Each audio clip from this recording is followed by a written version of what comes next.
I'm gonna start out talking about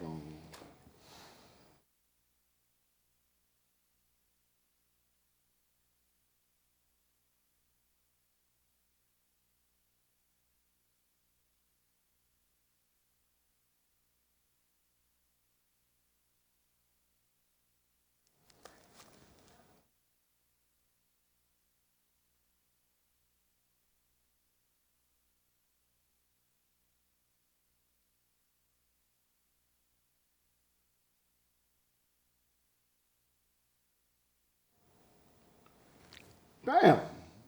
This is the title. This is Chicago's Future in 2020, the Political Roundtable. This is not the Underground Railroad television show. Okay. I want to thank you to Mike, humbly say thank you to Mike Gleason for giving of his precious time, because you know once somebody gives you his precious time, you must humble yourself and say thank you, because that's truly something that they didn't have to do.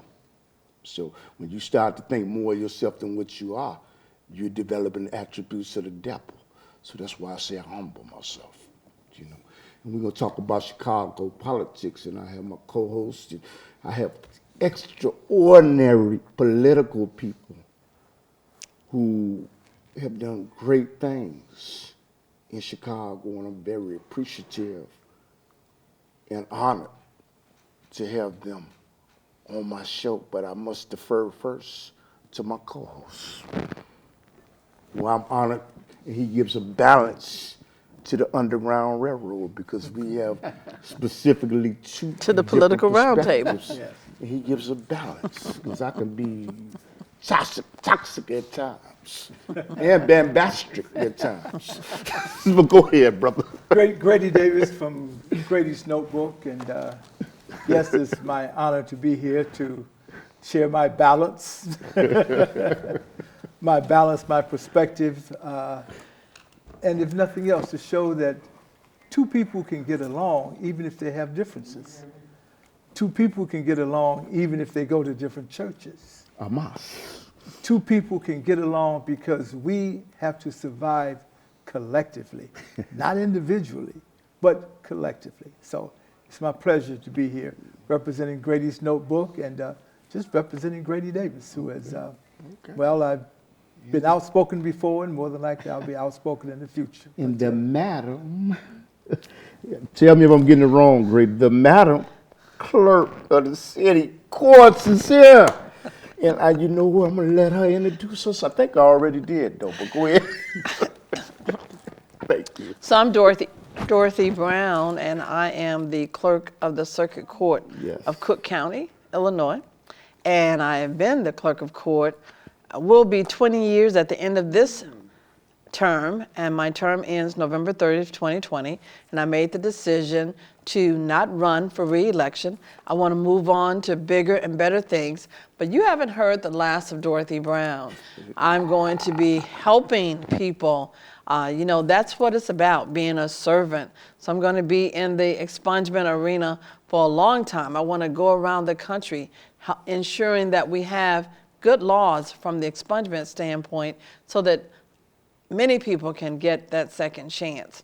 I'm going to be doing some international consulting and business process re-engineering consulting, but also in leadership and helping women that want to start businesses and want to maintain businesses to be successful. And me and Mr. Grady got the scoop before anybody else. Channel 7, Fox Television, she endorsed Frank Avila. Avila. So we beat you, Channel 7 and Channel 9 and Channel 13 and all of you networks. We beat you. so, Frank, you know what, the commissioner, Frank Avila, you know what, I consider a friend and an honest man.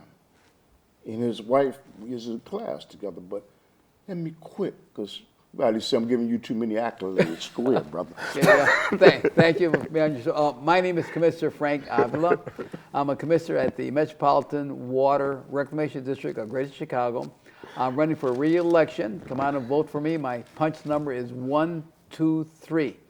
And the reason why I'm running again is that I'm an engineer. I'm a civil engineer, and I have a master's in finance. The projects that we do at the district is that we're a civil engineering agency.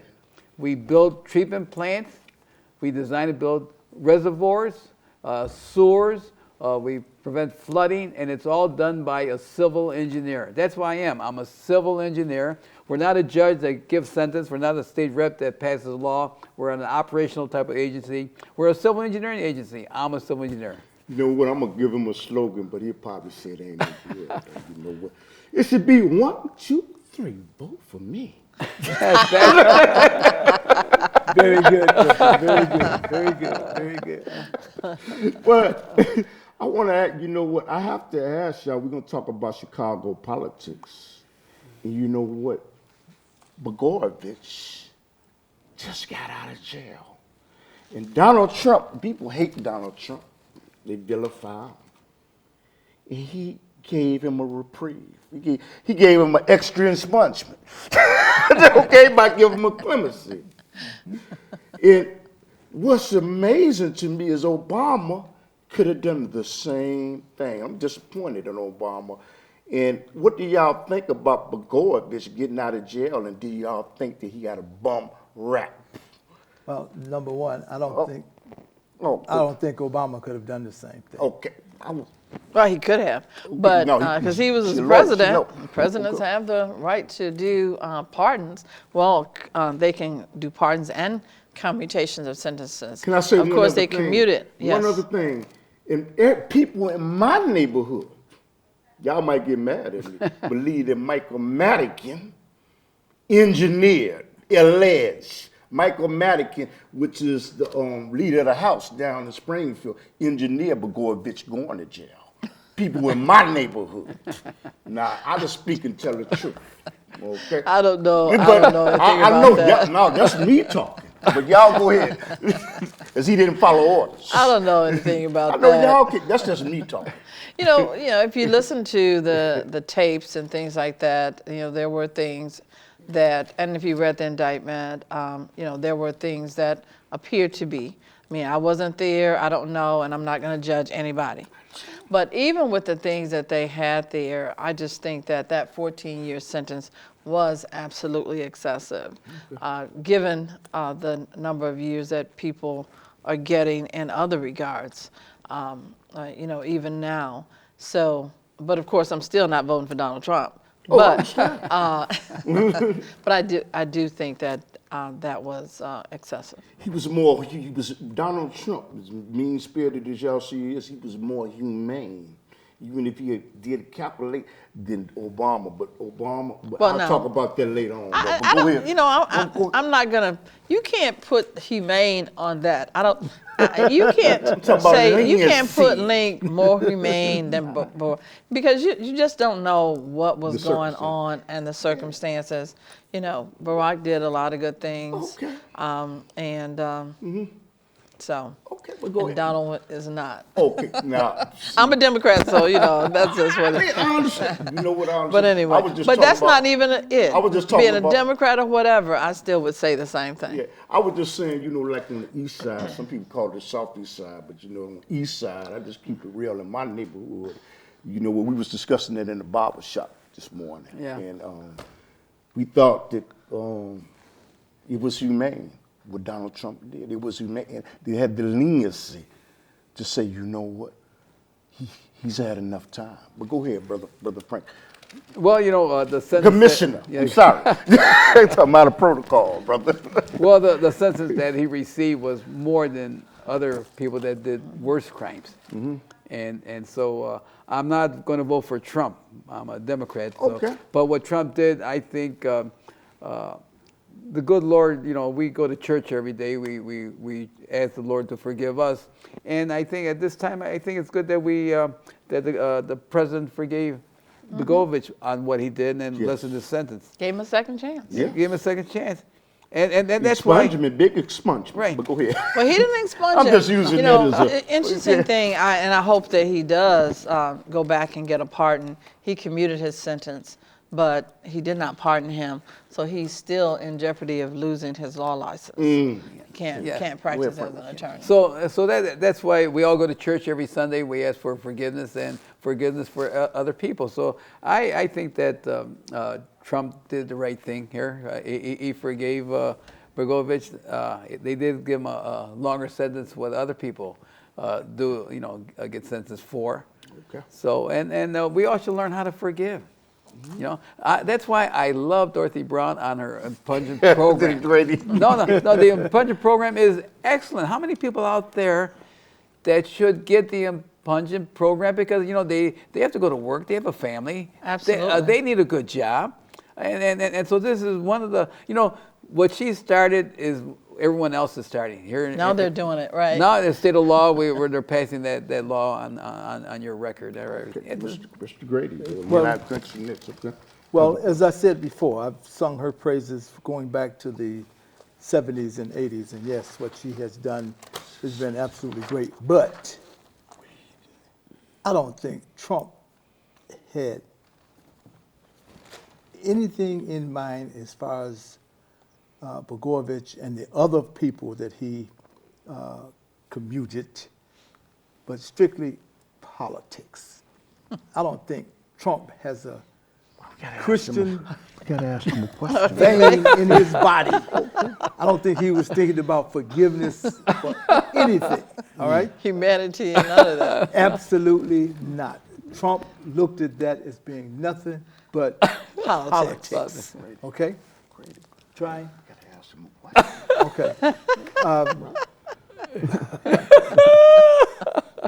As far as Blagojevich is concerned, I totally agree with you. The 14-year sentence was somewhat lengthy and unnecessary. But I'm happy for his family. The thing that Blagojevich did for the seniors in the state of Illinois, do you think that was monumental? On which he did so many things. I mean, I know he had That free ride. getting free rides on Free the rides. on the CTA. Yes. And, absolutely. And he also engineered if I remember right, the health care for children. That was huge because I think that was done on the Carol Adams. Well, no, not the Department of Human Services, but the Department of Health. And Blagojevich had more African Americans and minorities that were actually heads of cabinets, not running around behind someone else as an assistant or a deputy, but actually the director of cabinets than any other governor that I've seen in a long time, including the current governor for that matter. My question is to you now, this is going into education, and I guess I'm just going to get y'all personal opinions. And legally, you may not be able to comment on it, but what I would like to know is, why is it that it has been allowed to teach about same-sex marriage in the public school? Why is it that you need a permission slip to send my child on a trip to the zoo, but you don't need a permission slip for my child to learn about same-sex marriage if I don't want it that way? But you need a permission slip to send them to the planetarium. I wonder if y'all could address that. I really would appreciate that.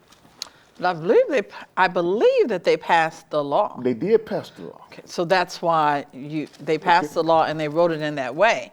Now, if you feel the law is unconstitutional, then what you would have to do is a parent would have to challenge that in court. But because of the law is the thing that protects them. I would like to go back to what I originally said, though. Why is it you need a permission slip to send my child to the zoo, but you do not need a permission slip to teach my child about LGBT? That's wrong. Well, that's in line with the law. The law obviously permitted you to teach children, required you to teach children in that regard, but the law also probably required from a liability standpoint to get the parents' permission to take a child off of campus, even to the zoo. It's fair, but go ahead, brother. Well, as Dorothy Brown said, it's a law. We all have to follow the law. If we don't follow the law, we'll have some kind of consequences. So we just have to follow the law. And to take a child to the zoo, it's a liability. If a bus gets in an accident, they have to have permission. If it gets hurt, so we got to follow. This country is based on law. Okay. Well, I never heard it like that, but that's very interesting. I have to remember that. I have to remember that. Although I have an idea of where Brother Bradley I know where Brother from. Bradford is coming from, but as an attorney, I'm giving you the attorney answer. Yes, ma'am. Yes. Wait, great. But now, I got other. And the elected official answer, right? Well, yes, there is a lot of concern when it comes to sexuality and sex education, and parental rights is concerned. But in weighing both of them, which is good and which is bad? Because do the kids in public school, do they need to be taught about sex education? Should there be limits as far as sex education is concerned? Are you saying sex education in general, About or the same-sex LGBT, marriage? that's what Well, we're talking about. when we talk about LGBT, all of that, because all of that's new for me. I have to admit, I'm old school. Maybe I'm a little bit too old since I'm 77 and I brag about it, But all of this is new to me. No, I was not taught about any of that when I was coming up. Now, what Bradley is saying is that it shouldn't be taught now, and I question that. And I'm not sure what they're actually teaching them, because if I remember right, there have been, for years, people could not teach sex education without the permission of the parent. And so I'm not sure if teaching about LGBTQ in the schools is actually a sexual educational program, or is it about the lifestyle of the of them? It could be about that. I'm not sure. I have not read that law, but they were able to get that law passed. If a parent has a problem with the way it's written and feel that they should require a parental consent, then they need to ask their state representative to do an amendment to that law to require parental consent. Okay. My next question is, a casino is coming to Chicago. Do both of you think that Chicago would benefit from a casino, or would it bring in evil elements to make it more pervasive by bringing in a mob and things like, is a casino good for Chicago? I'm gonna let Frank take that one. I'm gonna let Frank take that one first.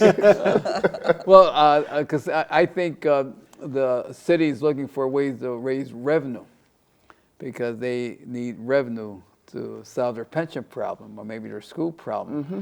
So maybe they think that bringing in a casino might bring in this profit. You think it'd benefit the city? But maybe. I'm asking, would it be good with Chicago? Would it be good for Chicago? Let me say, go on. I think it's the element of I would not like to see a person being addicted to gambling and it affects their family.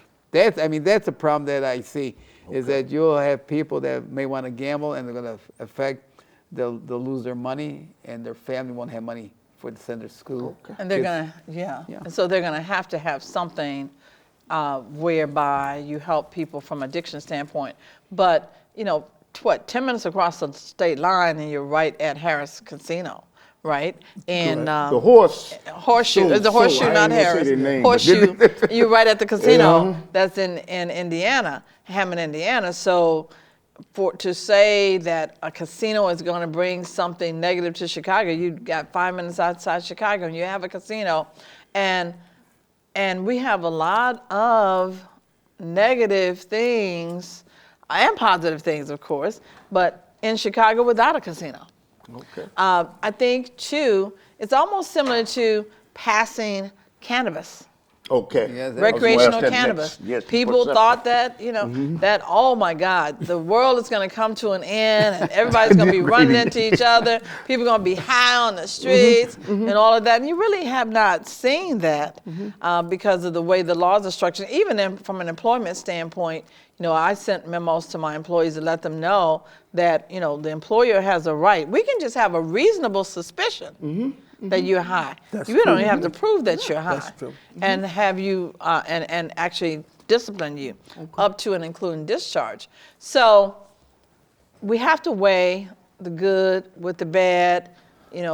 How else can we raise funds? Can we raise revenue in some other way? Or with this casino, which just to be another recreational thing in the city of Chicago. Go ahead, Grady.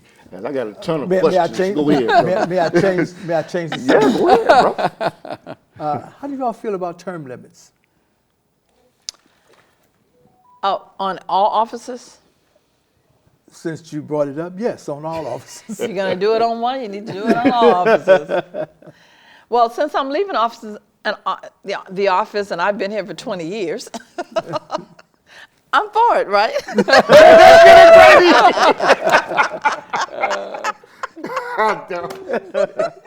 Okay, Frank, are you for it? On term limits, Frank said this is his last term, so he's for it too. I'm sorry. let me say this on term limit. When you have an office where it's only one position, maybe you should have a term limit. But our agency, you have 9 commissioners, and 3 are running at large. So you got 9 people in that agency. So maybe a term limit is good and is bad because you may have a person in there that have an awful lot of experience that are serving the public and know how to operate that agency, that if a younger person comes in, he could be a mentor to the younger person because you got 9 commissioners. You don't have one because governor, you got 1 governor, 1 state rep, 1 senator, 1 assessor. So in those offices, you got 1. But in our agency, you got 9. And I also think it depends on how many years the terms are. For instance, United States senators are 6 years. Water reclamation, that's 6 years. 6 years. State reps and congressmen, those are 2 years. The senators, the state senators, what are they, 4 and 2, something like that. And then most of these countywide and statewide offices are 4.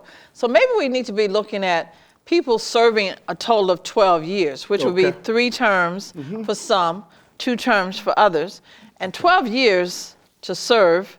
But if you do that, I also think you have to change the retirement pension plan. Like right now, in order for an elected official in Illinois to retire with full retirement, you have to be there 20 years. If you change it to 12 years, then you need to be able to retire with 12 years in that particular position. Or maybe make it 16 years and you're out, Well, I wanted to ask you something now. There is, all due respect, there's an attack on black leadership. And you might want to expound on this, or you might not be at liberty to respond to this. The federal government, shame on you for coming after State Clerk Dorthy Brown. Hey, she's a friend of mine.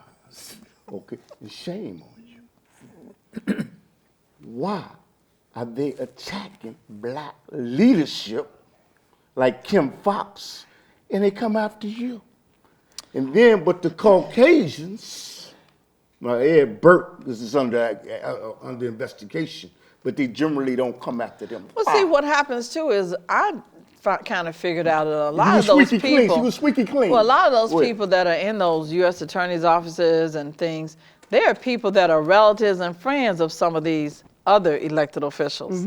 They've placed them there. So are they going to be looking into them and coming up with some kind of, or believing people when they come over there and lie on them like they came over there and lied on me? First thing they do, they believe everything they say. And then take me through years and years of unnecessary and unfounded investigations. using your words, they found nothing. Exactly. Using your words, they found nothing. Exactly. Now on it. And Go so, ahead. you know, I don't have any relatives or friends in those offices. So, and that has, so, you know, but to believe everything and then don't do, you know, anything that anybody come over and say, regardless of how far-fetched it is, do you know that if I was doing what they said I was doing, that I would have to have millions and millions and millions of dollars? And if I had that, you wouldn't see these fake pearls on me. These fake, you know, this fake jewelry on me. If I had that kind of money, you know, this little bitty wedding band. You know, come on. It's not. It doesn't even make logical sense. But I have one question, if I may jump in. Go ahead, brother. You all have had many years in politics. From what I have heard and what I have researched, there are over 600 retirement programs throughout the state of Illinois. Don't you think that's excessive? And of course, one of the things that came to my attention many years ago, we had an alderman that was receiving a pension plan. We had the same alderman that was receiving a pension plan from the county. We had the same alderman that was receiving a pension plan from the state. But he had worked for all those people. If you work for those people, then you deserve the retirement plan. Well, that means that's part of that 600 those different pension plans, yes, different pension plans. Which we have 12 million people in the state, and people work. People work to make this economy go. And if you work, you should be able to earn a pension. I take it personal. I cannot double dip. I'm not quite sure what you're saying. It's not double dipping. It's putting.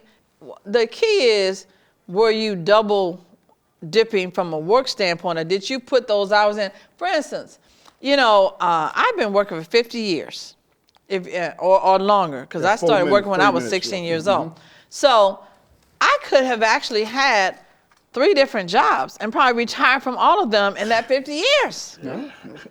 Put your time in. Some people start here, then they go here, and they go here, and put that much time in. And then also some people work in the daytime and work at night. You can get 2. But now you have your health. Go on, I'm sorry. I know you're trying to close. Sorry about that. Okay. You know what? We got 3 minutes. First of all, I want to tell everybody to support these people. And Dorothy Brown says she is not going to run again, but only God is going to lead her, because she's a God-fearing woman. You don't know if she's going to be next senator, congressman. Same with my friend over here, Commissioner Avila. You don't know what God has for them, because they follow what the Creator tells them to do. So I want to give y'all finishing comments, and both of y'all are always welcome. Well, I'll close by announcing my expungement summit, which is going to be on Saturday, June 6th, the first Saturday in June. You have to go on my website, cookcountyclerkofcourt.org, and register. Everyone has to register, and you have to upload your rep sheet on the website. It's very easy to upload. There are going to be some agencies, and we'll have those agencies listed there, that you can go to those locations and they'll help you fill out your application and upload so that you register for that day.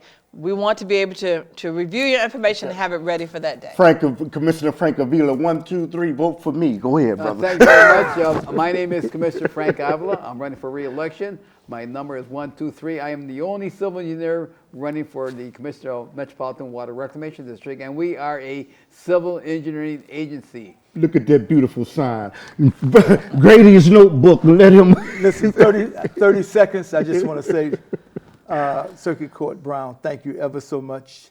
I think you have given us a career that we're proud of as far as women are concerned, administrators are concerned. Commissioner Avila, you have demonstrated credibility, and I thank you for that. This will, the Underground Railroad, this will be on YouTube. No, not Underground Railroad, I'm sorry. Chicago Political Roundtable. Chicago Political Roundtable. Chicago, and thank you to Mike Gleason and all my crew.